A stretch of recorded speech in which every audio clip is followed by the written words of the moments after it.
नमस्कार। आज की प्रातःकालीन सभा में आप सभी का हार्दिक स्वागत है। आज हम 10वीं कक्षा के छात्र और छात्राएं हिंदी मौखिक परियोजना कार्य के लिए आपके समक्ष एक लघु हिंदी नाटक प्रस्तुत करने हेतु उपस्थित है। इस नाटक का नाम है भटकर और इसके लेखक है प्रसिद्ध हिंदी साहित्यकार श्री शैल रस्तोगी जी। नमस्कार। इस नाटक के लेखक श्री शैल रस्तोगी जी का जन्म सन 1926 में हुआ। हिंदी के एकांकीकारों में आपका प्रमुख स्थान है। जीवन के यथार्थ से सीधी मुठभेड़ में विश्वास रखने वाले श्री शैल रस्तोगी जी का एकांकी नाटकों में वर्तमान जीवन के विविध पक्षों को बड़ी मार्मिकता के साथ उजागर किया गया है। आपके एकांकी नाटक समसामयिक घटनाओं में निहित मानवीय पीड़ा को उभारने के साथ ही साथ हमें विचार करने के लिए भी मजबूर करते हैं। आपकी रचनाओं की भाषा सरल तथा बोधगम्य है।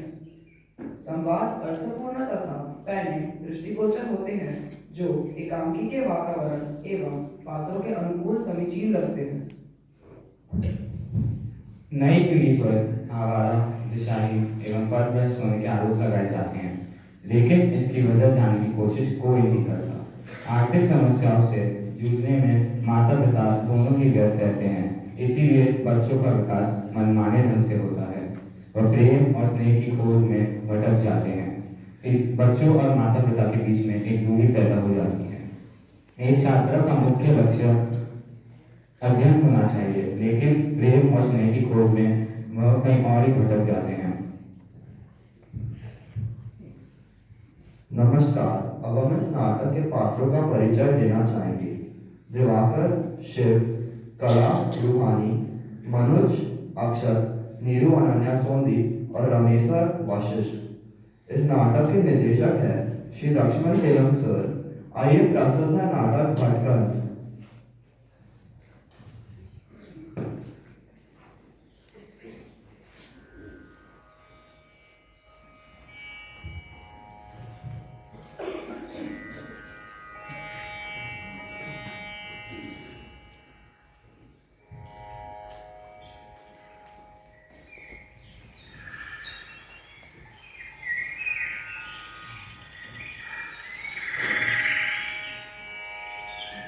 अजी, अजी कहाँ हो? अजी, अरे तुम यहाँ हो? कब से तुम्हें ढूंढ रही हूँ, पूरा घर छान लिया है तुम्हारे लिए। बार बार चाय बनाने के लिए कहते हो और गायब हो जाते हो। जाड़ों में चाय यूं ही ठंडी हो जाती है, भला यहाँ क्या कर रहे हो? अरे ठंड चढ़ रही थी, सोचा आराम ही फरमाया जाए। पर एक तुम हो। हाँ, मैं तो हूँ। तुम ही बताओ, चाय बनाने के लिए कहकर आराम की क्या जरूरत है? अजीब आदमी हो।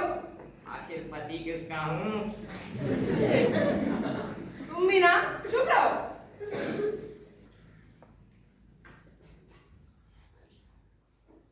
तो कहाँ गए साहबजादे? मैं क्या जानूं, कभी बता कर भी जाते हैं। बाइक संभाली निकल पड़े। मैं बता रही हूँ, वो इस साल भी पास नहीं होने वाला। उसका रवैया देख के तो नहीं लगता। कला, बच्चों के इस तरह पीछे नहीं पड़ा जाता। देखो तुम तो प्यार से बोलना ही नहीं जानती। कला कला, बच्चे तो प्यार के भूखे होते हैं, भूखे। हाँ हाँ, भूखे हैं प्यार के बच्चे। मैं तो उनके पीछे रख के घूमती हूँ। जब देखो मुझे ही डांटने लगते हो। इसमें मेरी क्या गलती? देखो कला, शांत हो जाओ, शांत हो जाओ। मेरी बात समझने की कोशिश करो। कला, आज का जमाना ऐसा नहीं रहा। अगर हम बच्चों के साथ बहुत सख्ती करेंगे तो पता है क्या होगा? क्या होगा? देखो पक्की बात है, पक्की बात। बच्चे हमारा सामना जरूर करने लगेंगे, हमें ही झुकना होगा। और क्या फायदा बहस से?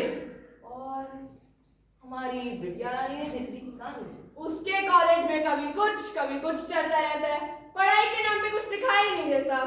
खैर छोड़ो, आज तुम घर रह रहे हो ना? मतलब मुझे शॉपिंग के लिए जाना है, कुछ जरूरी चीजें खरीदनी है। रविवार भी है और दिन तो छुट्टी नहीं मिलती। मैं घर कहाँ रहूंगा? मेरी तो एक जरूरी मीटिंग है, 10:30 बजे घर छोड़ना पड़ेगा। हाँ, अरे ये बाप बेटी दोनों छुट्टी के दिन पर भी बिजी रहते हैं। रमेश सर को रोकना क्या आसान है? उसका खाना जो बनाना पड़ता है, हे राम, आधे में वो आधे में हमें खाना पड़ता है। देखो कला, फिर भी कोई ना कोई हल तो खोजना ही पड़ेगा। वो तो पता ही है। सोचने दो। हाँ, मिल गया। क्या? इधर सुनो, तुम बाजार के लिए अभी निकल जाओ, सही है? ठीक है। 10 बजते बजते बाजार खुल जाता है। खुल जाता है। मैं थोड़ी देर में चल जाऊंगा तुम्हारे लिए।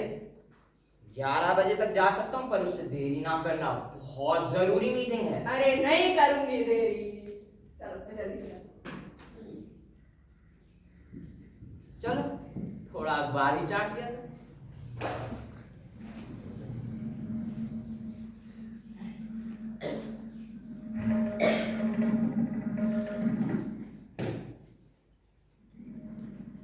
अरे कला, कला सुनती हो? कला जल्दी आओ। अरे आ रही हूँ 1 मिनट में। मुझे कहाँ देरी लगती है?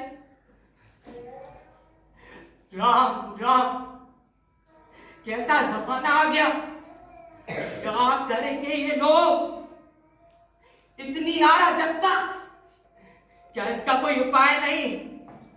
कला, कला जल्दी आओ।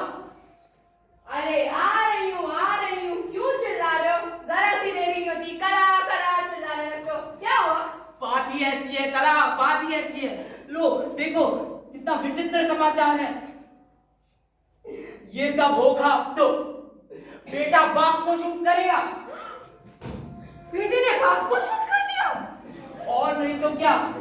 और बाप ने क्या कहा था? यही तो कि ढंग बिगड़ते जा रहे हैं, संभालोगे नहीं तो रोते फिरोगे।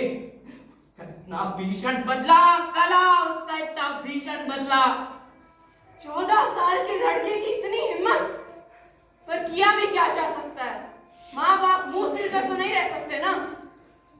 देखो मुंह सिलकर ही रहना पड़ेगा।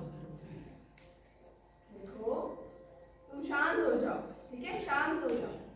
मुझे नहीं लगता हमारे बच्चे ऐसा करेंगे, ठीक है? तुम घबराओ मत, तुम शांत हो जाओ। मैं अभी शॉपिंग की ओर जा रही हूँ, ठीक है? तुम शांत हो जाओ। अगर तुम रुके हो तो रमेश सर को रोक लेना थोड़ी देर के लिए, मैं उसे आकर छोड़ दूंगी। Ramesh sir, Ramesh sir, Ramesh sir, आया मार्किन। जल्दी आओ। आ रहे हैं मार्किन, आ रहे हैं। क्या सुनता नहीं? मार्किन हमके कान तो चल रहे, हमका सुनाई देता। तो कहाँ थे? बस काम था, काम। इतना क्या काम होता है तुम्हें? होता है। देखो मैं बाहर जा रही हूँ। कहाँ जा रहे हो? तुम्हें क्यों जाना है? अरे मार्किन मुझसे पूछ दीजिए, हमसे गलती होगी ना पूछेंगे हम। देखो मैं बाहर जा रही हूँ, 11 साढ़े 11 तक वापस आ जाऊंगी। क्या? तब तक तुम्हें घर रहना है। मार्किन 11 साढ़े 11 बहुत देर है, बहुत देर है। हम के भी क्यों? अरे तुम घर रहना है। मार्किन हम के भी जाएगा आज जल्दी। मार्किन आपने बोला है तो हमको तो रुकना ही पड़ेगा। क्या मुसीबत है। देख रहे हैं उसे? हाँ देख रहा हूँ, सब कुछ देख रहा हूँ, और देखकर भी आंखें बंद करने को मजबूर हूँ। देखो कला, जो कुछ भी होना है वह होगा। खैर तुम घबराओ मत, सब कुछ ठीक हो जाएगा, ठीक है? मैं चलती हूँ। रमेश सर को रोक लेना, वैसे ही भाग जाता है। Bye bye.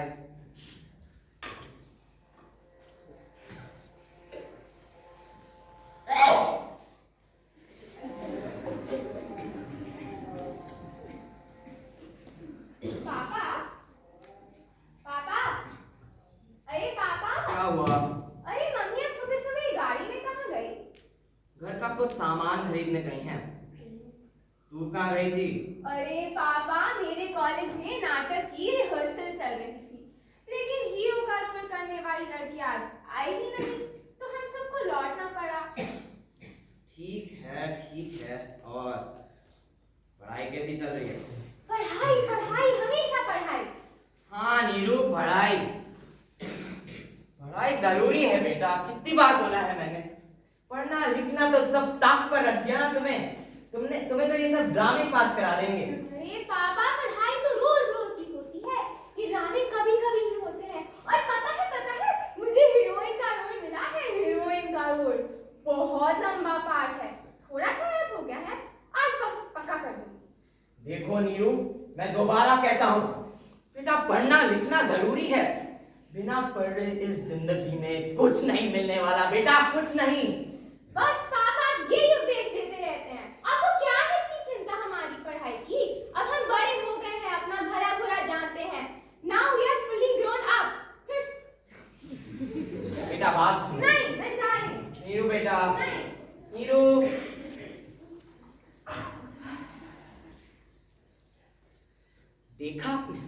देखा आपने, ये लोग अपना भला बुरा समझते हैं। इन्हें कुछ कहना अब हमारा काम नहीं रहा। ये अपनी मर्जी से पढ़ेंगे, अपनी मर्जी से बाहर जाएंगे आएंगे, अपनी मर्जी से सब कुछ करेंगे, सब कुछ। ये हमारे बच्चे हैं, ये हमारे बच्चे हैं। हमने इन्हें पाला पोसा है। हम इनके लिए सुबह से शाम तक खटते रहते हैं, मेहनत करते रहते हैं। पर यह है कि इन्हें हमारे हस्तक्षेप का एक अक्षर भी बर्दाश्त नहीं। खैर, अब ये बच्चों को कैसे बताएं? देखा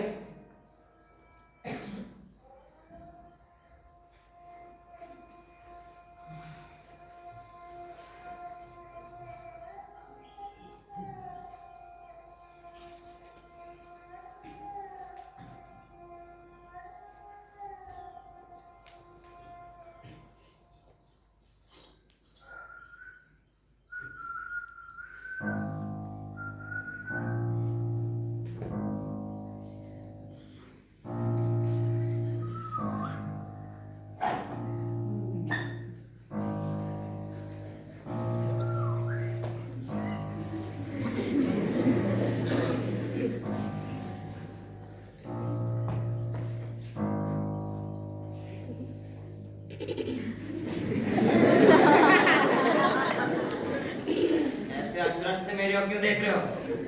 बात तो अचरज की है पापा, महान आश्चर्य की। क्यों, क्या हुआ? आपने मुझे कुछ कहा नहीं।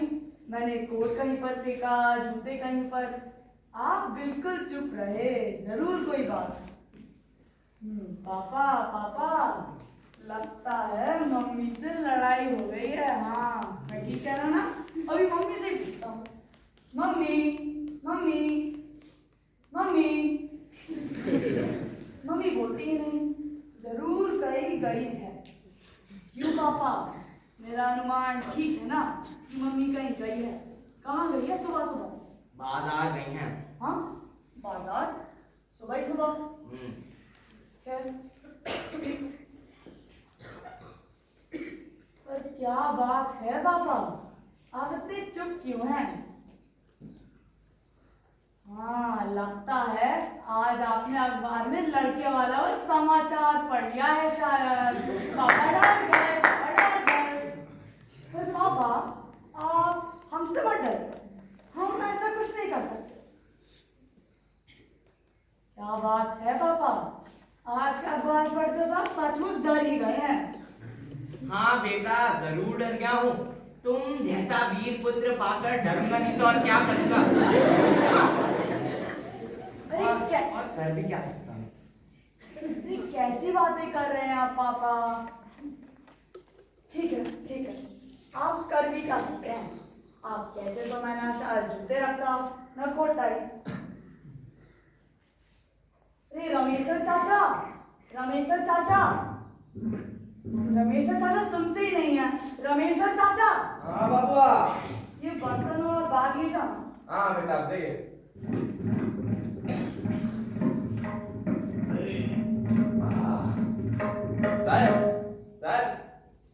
साहेब, कुछ चाहिए? चलो, हमका काम।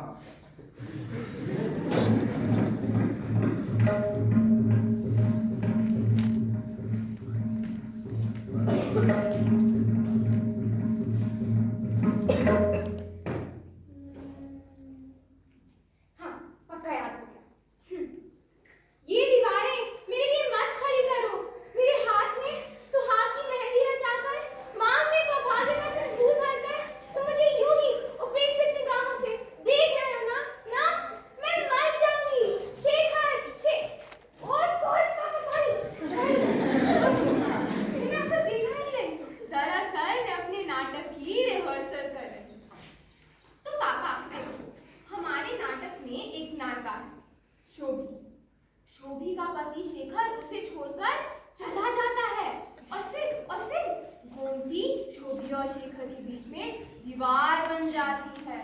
अरे बेचारी शोभी पापा। लेकिन पता है जब मैं शोभी का रोल करती हूँ ना, ऐसा लगता है मैं पूरी शोभी बन गई हूँ, मतलब बिल्कुल ही शोभी। ऐसा लगता है कि मेरे अंदर की नीरू मर गई है और मैं ऊपर से नीचे शोभी ही बन गई हूँ। सच पापा, मेरी मिस भी कहती है मैंने शोभी का रोल जी लिया है, मतलब जी लिया है। सच पापा, मैं कह रही हूँ कलाकार की सबसे बड़ी सफलता खुद को भूलना है। जब तक कलाकार खुद को भूल नहीं जाता और पात्र में रम नहीं जाता, तब तक उसकी कला में निखार आ ही नहीं सकता। हाँ, क्या हुआ पापा? अब इतने चुप क्यों है? कुछ नहीं बेटा। अरे पापा, पापा, क्या हो गया पापा को? नीरू नीरू, मैं बताऊं क्या हुआ है पापा को? क्या हुआ बता दीदी। तू नहीं जानती? नहीं। सच में नहीं जानती? अरे नहीं। तो देख, ये है आज का अखबार और इसी अखबार को पढ़कर पापा डर गए हैं। अखबार पढ़कर पापा डर गए? ऐसा क्यों? लो तुम ही पढ़ लो। दिल्ली के एक 14 साल के लड़के ने अपने पापा को क्या शूट कर दिया। क्या? हाँ, जानती हो किस लिए? क्यों? केवल इसलिए क्योंकि उसके पापा उसे पढ़ने को कहते थे, अपना रवैया सुधारने को कहते थे। बस वो लड़का नाराज हो गया और उसने अपने पापा को बड़ी गलत हरकत किया लड़के ने। अरे उसकी क्या गलती थी इसमें? मम्मी पापा लोग हम पर कोरा शासन करना चाहते, कोरा शासन, बात बात पर रोक, पग पग पर हस्तक्षेप, हिदायतों के चौखटों में हमारी जिंदगी जल दी गई है। ये लोग यह क्यों भूल जाते हैं कि हम भी हाड़ मांस के प्राणी हैं, हमारी भी अपनी थिंकिंग है। हम इतने मूर्ख नहीं हैं नीरू, हम इतने मूर्ख नहीं हैं। हमें भी अपने भविष्य की चिंता है, पर जब हमें जरूरत से अधिक टोका जाता है, रोका जाता है, तो जानती हो क्या होता है? हम प्रतिक्रिया स्वरूप अनुशासनहीन हो जाते हैं। तो तेरा क्या विचार है? ठीक किया उस लड़के ने? अरे मैं यह कब कहता हूँ उस लड़के ने ठीक किया, पर चलते चलते चरण बहकने का कारण यह भी है कि हमें आदेशों से इतना लाभ दिया जाता है, इतना लाभ दिया जाता है नीरू, कि हम ऊपर से नीचे तक अपने आप को दबा दबा महसूस करने लगते हैं। तब हमारा अंतर्मन रिवोल्ट करने लगता है और हम भागना चाहते हैं। सच नीरू, भागने की स्थिति इतनी खतरनाक हो सकती है, इतनी खतरनाक हो सकती है कि उस समय हमारे सामने जो भी आ जाएगा वही हमारी आक्रामक चेष्टा से आहत हो सकता है। पर यह स्थिति कभी कभी आती है, पर जब आती है ना, हमारा विवेक अंधा हो जाता है। जानते हैं नीरू, अंधा आदमी ठोकर खाकर क्यों गिरता है? अरे क्योंकि वो अंधा होता है, इसीलिए। नहीं, वह ठोकर इसलिए खाता है कि पास खड़ा आंखों वाला व्यक्ति उसे सहारा नहीं देता, उसे सहारा देने से कतराता जो है। जानती है नीरू, हम भी जब अंधे हो जाते हैं ना, हम आस पास से रस की 2 बूंदे ढूंढते हैं। सच नीरू, ये रस की बूंदे प्यार की बूंदे जैसी हैं, जो हमारे जीवन के सारे अंधेरों को दूर कर देती है, और तब हमारी जिंदगी उजालों में नहा सकती है। अरे वाह मनोज, तू तो बड़ा दार्शनिक हो गया। हाँ नीरू, कितना भटका हूँ आज तक, कितना भटका हूँ, पर कहीं शांति ही नहीं मिलती। भटकन कहीं का भी शांति दे ही नहीं सकती। भटकते हुए हमें अंधी गलियां भी मिलती हैं और उजाड़ खंडार से उजालों की बस्तियों से भी हम टकराते हैं, पर कहीं मन ही नहीं टिकता। एक बिंदु से दूसरे बिंदु तक, फिर तीसरे तक, भटकन, केवल भटकन का कहीं अंत नहीं। सच कहता है तू मनोज, सच कहता है। भटकन आदमी को भटकाती है, भटकाती ही रहती है। आदमी भटकना नहीं चाहता, लेकिन उसका परिवेश, उसकी स्थितियां मजबूर करती है उसे भटकने के लिए। और आदमी सबसे बच नहीं पाता। वह बाहर की ओर भागता है, तो क्यों भागता है बाहर की ओर? वह घर की बंद दीवारों से समझौता नहीं कर पाता, और बाहर तो कोई सहारे की छत होती नहीं। इसीलिए वह भटकता है मनोज, इसीलिए वह भटकता है। पर क्या यही हमारा भाग्य है? क्या यही हमारी नियति है? हाँ, यही तुम्हारा भाग्य है और यही तुम्हारी नियति है। घर की बंद दीवारों के तुम कैदी नहीं होना चाहते, तुम्हें चाहिए खुला आकाश, है ना? लेकिन खुला आकाश कहाँ नहीं है? इधर उधर हर जगह खुला आकाश ही तो है। इसलिए तुम उधर भी एक रास्ता से ऊब जाते हो और घर की ओर भागते हो। कभी तुमने समझने की कोशिश की है, माँ बाप के प्यार को समझने की? तुम लोग प्यार के हकदार तो होना चाहते हो, पर ताड़ना के नहीं। बेटा सोच कर देखो, क्या ताड़ना है अकारण होती है? जो प्यार करेगा, दुलराएगा, क्या वह बुरे काम पर लताड़ेगा नहीं? क्या वह बुरे काम पर लताड़ेगा नहीं? लताड़ेगा, जरूर लताड़ेगा पापा, जरूर लताड़ेगा। इतना लताड़ेगा कि उस ताड़ना में प्यार एक तिनका बनकर रह जाएगा, एक तिनका बनकर। हमें इतना हल्का प्यार नहीं करना चाहिए पापा कि वो आंधी में एक तिनका बनकर रह जाए। हमें चाहिए प्यार, सच्चा प्यार, जिसे न ताड़ना मिटा सके न लांछना। आपका प्यार हमें जिंदगी की शिखर तक पहुंचा सकता है, पर आपकी उपेक्षा हमारे व्यक्तित्व को बोहरा बनाकर रख देगी। हाँ पापा, आपके पास कहाँ समय है बच्चों के लिए, घर के लिए? हम भाग्य से ही पलकर बड़े हुए हैं और आगे का रास्ता भी भाग्य ही हमें दिखाएगा। पर पापा, हम इतने भाग्यवादी क्यों हो गए? जानते हैं आप, आपकी उपेक्षा ने हमें जो लाचारियां दी हैं। घर का अकेला लड़का मनोज कितना उपेक्षित, कितना लांछित। कब घर में आता है, कब घर से जाता है, कौन देखने वाला है, किसको फुर्सत है इतनी? मम्मी कॉलेज में, पापा ऑफिस में।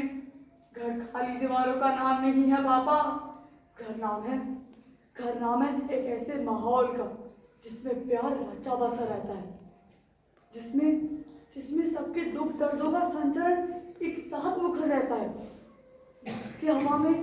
जिसकी हवा में आत्मीयता की गंध होती है। लेकिन क्या हमारा घर है पापा? कब कौन आता है, कौन जाता है, इसका लेखा जोखा रखने वाला है ही कौन इस घर में?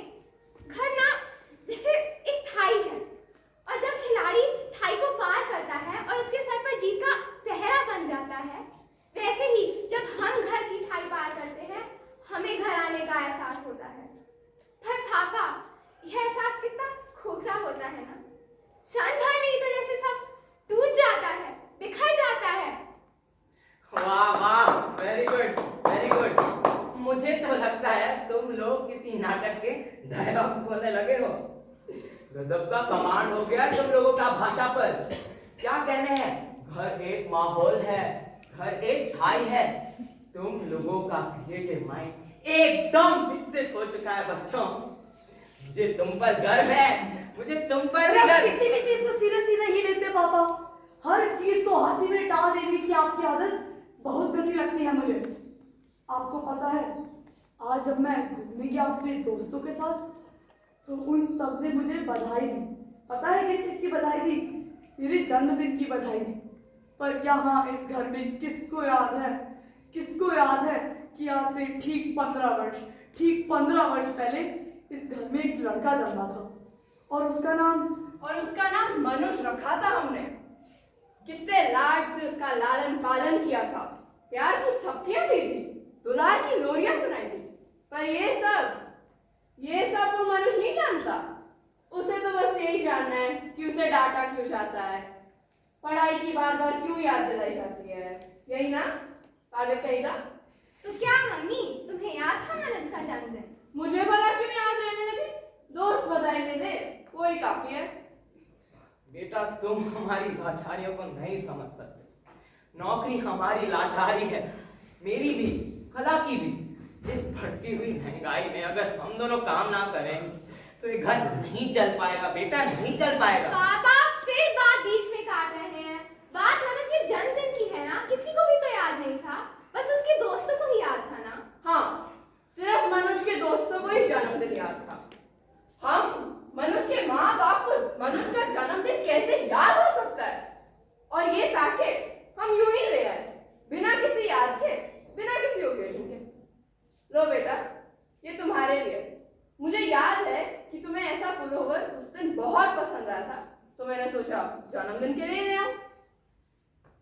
सच बेटा, लेने तो हम उसी दिन वाले थे, पर पैसे की व्यवस्था ना होने के कारण ले नहीं पाए।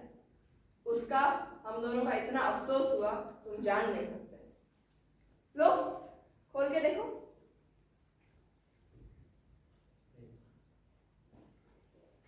देखो, तुम पर अच्छा लगेगा और तुम पर बहुत जचेगा। Oh, so wonderful pullover! अरे I can't describe the decency of your choice. अरे मनोज भाई जच जाएगा, जच जाएगा। जच जाएगा बेटा, जच जाएगा। और मम्मी याद है ना 2 फरवरी भी आ रही है। दत्त बकरी, बच्चों को माँ बाप को जन्मदिन याद नहीं दिला जाते, उनको याद ही रहते हैं। हाँ, हम भूल नहीं सकते। कहाँ गया? मिल गया। लीजिए, हमारी ओर से तोहफा स्वीकार कीजिए। बहुत दिनों से फरमाइश थी ना, हैप्पी बर्थडे मनोज। हाँ मनोज, बहुत बहुत बधाई हो, हैप्पी बर्थडे टू यू। मेरा बेटा मनोज बहुत बड़ा आदमी बनेगा, इसमें तो कोई दो राय नहीं है। कला, इसमें भी कोई शक है? हमारा बेटा जरूर राइज करेगा, हमारा नाम रोशन करेगा। ये हमारी बेटी भी करेगी। करती आ रही है। अरे बस बस, इतना मक्खन मत लगाइए आप लोग और नाटक यही खत्म कीजिए। साहब हमके जाए। ये क्या चल रहा है? बिटिया इधर, मलकी इधर, बबुआ इधर, मालिक इधर, सब एक साथ में। बड़ा खुशी का बात है। और ये कैसे? अरे रमेश सर, जन्मदिन है उसका। जन्मदिन है आपका छोटे राम मनोज। अरे हैप्पी बर्थडे टू यू।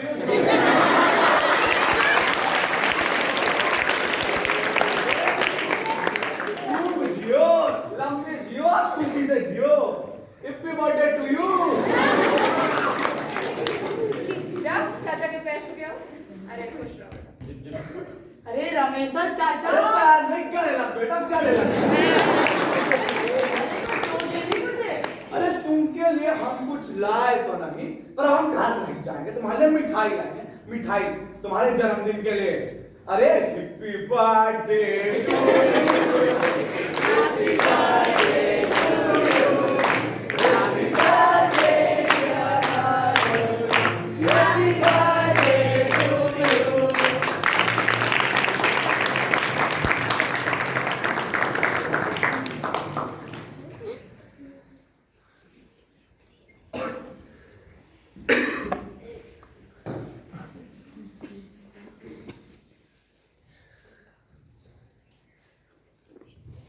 इस नाटक को पूर्ण रूप देने और सफल बनाने में जिन लोगों ने हमें अपना योगदान दिया, उनके हम अत्यंत आभारी हैं। एवी टीम, भाव दादा, आलोक सर, निवेदिता सिंघलक्का, पूर्णाक्का और सलीम सर को हम धन्यवाद देते हैं। हम विद्यालय प्रशासन को भी धन्यवाद देना चाहेंगे, जिन्होंने हमें इस नाटक को प्रस्तुत करने की अनुमति दी। इस नाटक के निर्देशक श्री लक्ष्मण तेलंग सर को हम विशेष धन्यवाद देते हैं, जिन्होंने इस नाटक का सफल निर्देशन किया। इस नाटक के माध्यम से हमें नाटक और हिंदी से संबंधित बहुत कुछ बातें सीखने को मिली। आशा है आपको यह नाटक पसंद आया होगा। धन्यवाद।